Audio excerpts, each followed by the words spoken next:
non tigi yeɓiyankoɓe Piindi TV nder leydi caggal leydi on beltanama kadi en garti ɗo e windande meɗen ko yowiti e gande ɓaleɓe no kewɗen wadde waɗirde e kala saaha noon hande kadi enen gartide mawɗo musidɗo meɗen mo ganduɗa o ko Mamadou Samba Gourdo gando kadi ne dowrowo to banggue leggal gandaɗo kadi e nder leydi Sénégal ganduɗo kadi ne ko ɓuuri hewde e nder werto manam leydi meɗen Sénégal noon en junnotako ceerno Mamadou assalamu aleykum. Waaleykum salam wa rahmatullah. Ceerno ɗum ɗo woni ko kalnoɗen mbeɗa adda ɗum bandiraɓe kutoro hen. Hande gadduɗen ɗo ko leɗɗe tan cafroje. Leɗɗe cafroje ɗe ko ni ɗum ɗo ɗum ko min fewnani ɗum horam. Eyi ɗum ko min liggi ɗum fewni ɗum ha ɗum wayni. ɗum ɗo ko banggue hémorroïde e prostate estomac ulcère tension kala hen ko neɗɗo waɗi dokam site ko mbiyeten ko ɗum ɗo rendin ɗum he ɗum foof manam noon no leɗɗe ɗe poti ɗum mi woppat ɗum ɗon ɗum ko sekkere jiɗɗa wiide ko leɗɗe kewɗe ndendinaɗo ɗo eyyi ko leɗɗe jeeɗiɗi goni ɗo te ko min fewnaniɗe hooram mi janggani ɗum e leydi he noon kono ko min fewnani ɗum hooram kom jangguɗa ɗum ko banggue hoɗe leydi he guine Bisaw ɗo tan woɗɗani ɗeɗo leɗɗe ala hen foof lekki jeeyaki ɗo ɗum ko guine Conakry immi ɗum ɗo ko guine Bisaw immoto joni sen duttima to banggue leɗɗe ɗe no kalɗa ni saabu e leɗɗe jiidani kiiɗo lekki holko yahata holko woni kiiɗo lekki yahata ko affaire jaljalɓe dose jara tan hunde wekka ka yimɓe joola subaka jafaɗama e konngol he so woni 8 heures yiilo e goɗɗum walla ɗanɗa kono so wonna mbaɗata ɗum kam te batte mutal nague ha puɗal nague ɗum ɗo jogatama wonande yimɓe tampiraɓe ɓe jaljalɓe ɓen ɗon yaaɓe ha mbaɗi ko mbawa en camɓe eyyi e barinaɓe demdemɓe eyyi ɗum woni ɗum ɗo ɗum ɗo ko affaire dokam siti tan woni koppi musaɗɗi ɗi jokkuli musaɗɗi kine cukkanɗe en noppi peɗɗaɗi en isle kewɗo o ɓandu ma yandu en ɓandu reedu waɗandu ballotma en hendu yalta seeɗa fof neɗɗo yaaha tawa ala ko arata ko hendu ɓoldu ɗum woni ɗum ɗo ɗum ɗo ko banggue hémorroïde tan itta nanma kala ganduɗa ko woni ko toon lombaɗa ɗon ngol ha ngol huuɓa toon jaa haaju ma kortoɗo anno beela aɗa wonduno e hémorroïde hante ko goɗɗo simtanatma kono wona an to banggue prostate si tawi ko neɗɗo jaaɗo ha hurti sofde waɗa sonde ko sonde o yaharata tottu ɗum ɗo ɗeɗon leɗɗe ɗiɗi ɗeɗo leɗɗe ɗiɗi kiiɗo ko jamma kiiɗo ko subaka sukkito ha laaɓa si kesi sukkotima docteur fof mbo sohli yo yetto ɗon ittan ɗum sonde mum yaha haaju mum wonta sukku ala anne min waɗi garanti ɗum si jomum wonko niɓɓaɗiri ɗum hen yo ar mi totta ɗum waɗa ha yiɗa yitere mum taw mbuɗu mum natani hen ko wona ko ɗum si tawi ko yahaɓe ɓe ha ustora tan coofe ɗen mbaɗa tokko walla so hunde ari joni e heblima tawa neɗɗo wawa ɗum sur ɗum yo jomum ar ɗon ko 20 minutes plus 30 minutes jomum serta hen noon tigui kiiɗa lekki ko hen jeeya walla kiiɗo ko hen jeeya ko ni ɗeɗo ki wonata jamma o ki wonata subaka o ayo joni noon so banggue sen gatti e jalluɓe ɓe kalɗa joni ɓe mi yi mbuusi on tokoson no kaɓɓa nder e nanna toon ɗum fitti ko dose o woni ɗon walla eyyi tolni ko sika feccanani yimɓe ɓe dose o ma won ɓurtinɗo ma won mankinɗo wadde waɗa ha laaɓa an kam ɓayde ko an ɓetata ɗum ɓet ha tolnodira a faami ɗum ɗo ko en arɓe wallude ɗum bani adama en ɓe bisimilla kala mo ganduɗa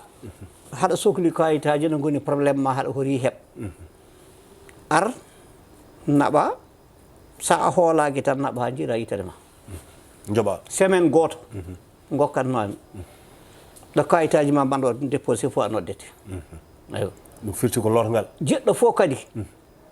noddami e téléphone am mi tinnira ɗum waɗana hoore mum sono wawi matawde eyyi en mon ko jimi ɗo komi wowani yidde to bande to batte leɗɗe ɗum ɗo way kono ɗaɗi ni kono ko dahaɗo laaɓa janggo ɗum ɗon holko yaha ɗiɗo ɗaɗi ɗi ngala he ɗum ko caggal leydi men ummoto kala ko fate ɓuuɓri wonande ɓuuɓri ɓaleri joni ɗi walla wofde ñawde e kay hatto si haɗa taaro tawa koko musata tawa ko putti kajoor ngoni toon walla reedu musandu tan girbindu neɗɗo sa woni debbo sa woni gorko amma si tawi ka debbo won ko gonɗa a yarata so tawi noon haɗa hooli hoorema e laaɓal ma ƴettu heen ɗaɗol tan mbaɗa e kas attay lawƴangol hangol laaɓa mbaɗa kas o ndiyam ha mbaɗa hakkude mbaɗa heen woɓre wotere mbatta heen ƴeewa beela ma haɗ ɗon walla haɗta ɗon kadi même temps sa itti ɗum a waɗi ko foti won toɓɓere ni a darni heen ɗaɗol ngol ɗo kaase ha ɓooye itti tawi ko guite musaɗɗe gonduɗa korotoɗe firtu baɗɗe putte kajoor nder toɓɓit ɗum tan comme ni no tuufa e watte mumnoɗa 5 minutes tan mumnitoɗa ƴeewa beela ma yitere musanɗe wontoma dal e on baŋnge ko ɗum woni ɗum ɗo ko gadduɗen ɗo hannde très bien joni sen duttima e kiɗo lekki kalɗa ɗo a haali ɗo e rafiji kewɗi a haali ɗo kadi ko leɗɗe kewɗe ene jilla ɗo haa ki woni lekki ki wayni rafiji ɗi joni dose oɗo kiɗo lekki min jinno andude holɗo fuɗɗota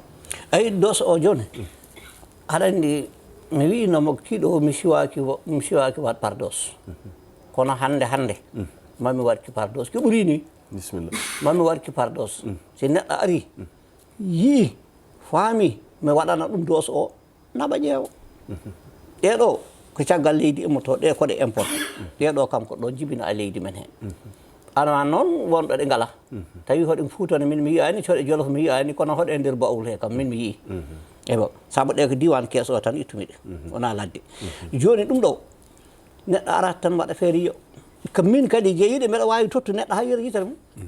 bonande émorituji jahaɗi ɗi ha jomum horto jooɗo fo Allah watta si jooɗi kala waɗa ƴiƴam walla si yeehi ladde adda ƴiƴam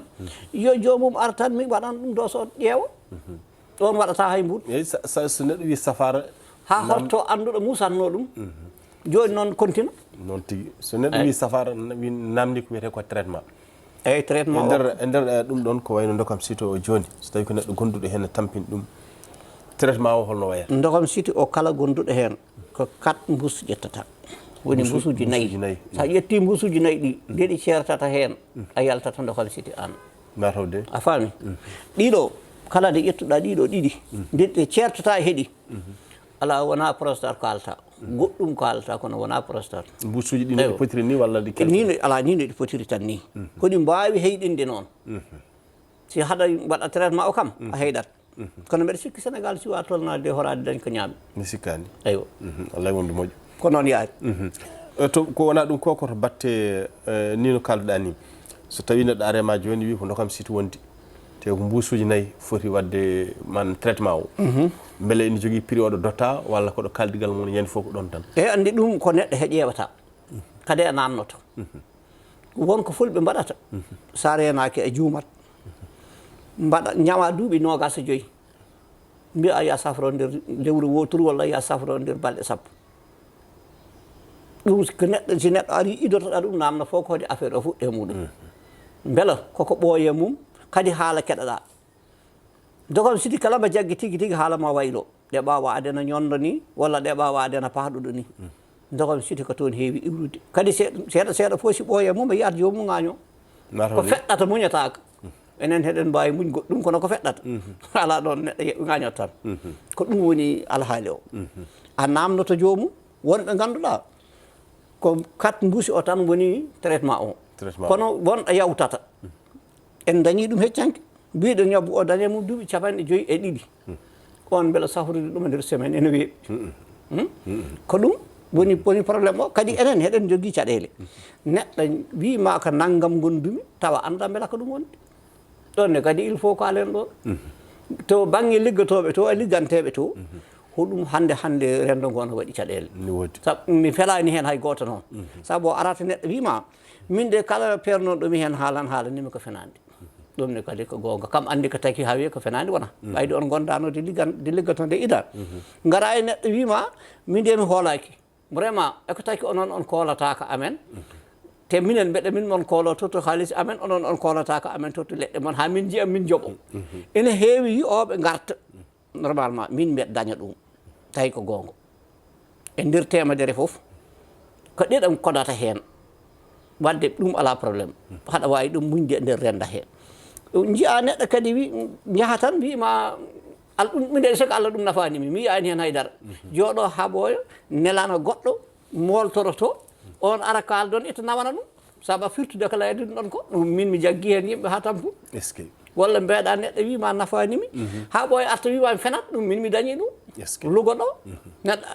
neɗɗo e fof mi wiya ɗum koko gasi sabu par ce que mbaɗa andi wona gonga ha ɓooyi neɗɗo arta wimi siko Allah mi fenatno joni yeyam normal wadde ɗum ko aduna o fof wayno oɗo kadi ne waɗi mbusuji nana nder eyi oɗo ne ko par dose uji beele on rafi joni so tawi neɗɗo e siftine rafi o oɗo ko ɗum ɗo ko hémorroïde tan ɓura yahata a faami hémorroïde on ɗum ɗo sukkata ɗaɗol ngol ha ƴetta jippina hémorroïde o ha laaɓa jawa ha juma ɗum woni ko ganduɗa siko yeehi artata traitement mum oto toni to batte mbusuji traitement o aɗa andi yimɓe ɓe potani doole mi haalanma ha laaɓa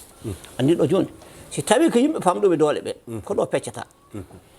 mbaɗa kaso hayɓa hakkude mbaɗa kuddu meew mbaɗa hen irta haɗani wona haydara lammani jara si jangga waɗi goppa si ɓawa jangga waɗi mbaɗa amande si tawi ko neɗɗo dañɗo doole tolniɗo saaha muɗum ko ɗum ɗo ƴettata par gotel mbuso fo ƴettata eyyi wadde traitement o mbo awa wondena wotere ko yimɓe he tugnotoɗa oɗo beele ene dañi ƴiƴam oɗo beele ene dañi doole oɗo beele ene hattani ɗum ɗo walla beele oɗo hattanani ɗum ɗo ɗum ko ɗon tugnotoɗa ɗo heddi ko kala ko mbawata wat il faut mottolira ɗum hakkille ma très bien ko ɗum woni hunde noon tigui kiiɗo lekki kadi ka zalika eyyi kiiɗo ne ko haalino hen nani beele joni so tawi neɗɗo ari dafaɗo to batte manam famɗude doole